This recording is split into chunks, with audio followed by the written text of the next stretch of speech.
Hi friends, எல்லாருக்கும் வணக்கம். Daily recipe சேனலில் இன்றைக்கி நம்ம பார்க்க போகிற ரெசிபி ஒரு ஸ்நாக்ஸ் ரெசிபி பாஸ்தா கிராக்கர்ஸ். இது நல்லா கிறிஸ்பியாக சூப்பராக இருக்கும். வாங்க எப்படி செய்கிறதுன்னு பார்க்கலாம்.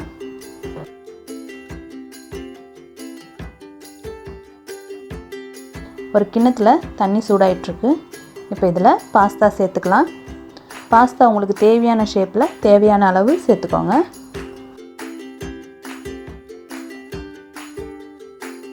இது கூடவே ஒரு ஸ்பூன் உப்பு சேர்த்துக்கலாம். அது கூட ஒரு ஸ்பூன் எண்ணெய் சேர்த்துக்கலாம். எண்ணெய் சேர்க்கறதால பாஸ்தா ஒன்றோடு ஒன்று ஒட்டி வராமல் இருக்கும். இப்போ இது நல்லா வேகட்டும். பாஸ்தா வேகிறதுக்கு 10லேருந்து 15 நிமிஷம் ஆகும். நல்லா வெந்துடுச்சு பாஸ்தா. ரொம்ப வேக விட்டுறாதீங்க, குழஞ்சு போயிடும். இந்த அளவு சாஃப்ட் ஆகிற அளவுக்கு மட்டும் வேக வச்சு எடுத்துக்கோங்க. ஒரு ஸ்பூன் வச்சு கட் பண்ணிங்கன்னா இந்த மாதிரி கட் ஆகும். இதுதான் கரெக்டான ஸ்டேஜ். இப்போ இதை நம்ம தண்ணியிலேருந்து வடிகட்டி எடுத்துடலாம்.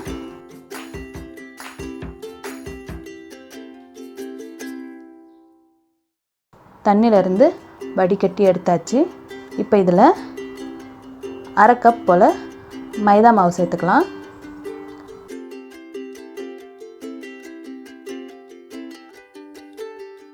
ஒரு ஸ்பூன் கார்ன்ஃப்ளவர் சேர்த்துக்கலாம். இது கூடவே கார்ன்ஃப்ளவர் சேர்க்கறது எதுக்குன்னா நல்லா கிறிஸ்பியாக வரும். இது கூட 1/2 ஸ்பூன் உப்பு சேர்த்துக்கலாம். இப்போ இதை நல்லா கலந்துக்கலாம். ஒரு மூடி போட்டு இந்த மாதிரி குலுக்குனிங்கன்னா ஈவனாக மாவு நல்லா பாஸ்தாவோட ஒட்டி வரும். பாருங்கள் எவ்வளோ அழகாக பாஸ்தாவில் கோட்டாகி வந்திருக்கு. இப்போ இதை நம்ம பொரித்து எடுக்கலாம். கடாயில் எண்ணெய் சூடாக இருக்குது. இப்போ ரெடி பண்ணி வச்சுருக்கிற பாஸ்தாலாம் இதில் சேர்த்துக்கலாம். சேர்த்துட்டு நல்லா திருப்பி விட்டுக்கோங்க. இது வேகிறதுக்கு 5 மினிட்ஸ் ஆகும். கொஞ்சம் மீடியம் ஹை ஃப்ளேமில் வச்சு இதை ஃப்ரை பண்ணுங்கள். நல்லா ஃப்ரை ஆகட்டும்.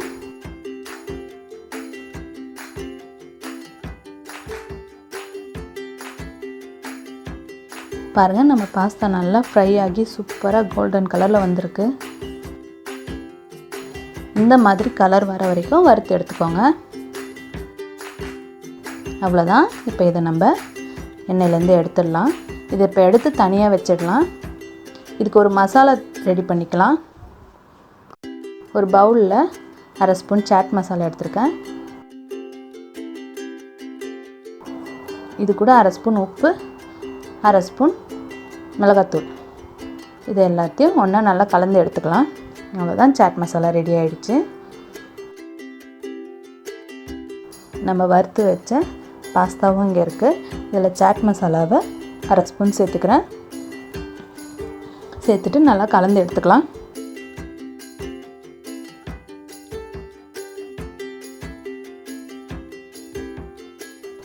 அவ்வளோதான், நம்ம பாஸ்தா கிராக்கர் சூப்பராக ரெடி ஆகிடுச்சு. ரொம்ப டேஸ்ட்டாக இருக்கும். நீங்களும் இந்த ரெசிபியை செஞ்சு பாருங்கள்.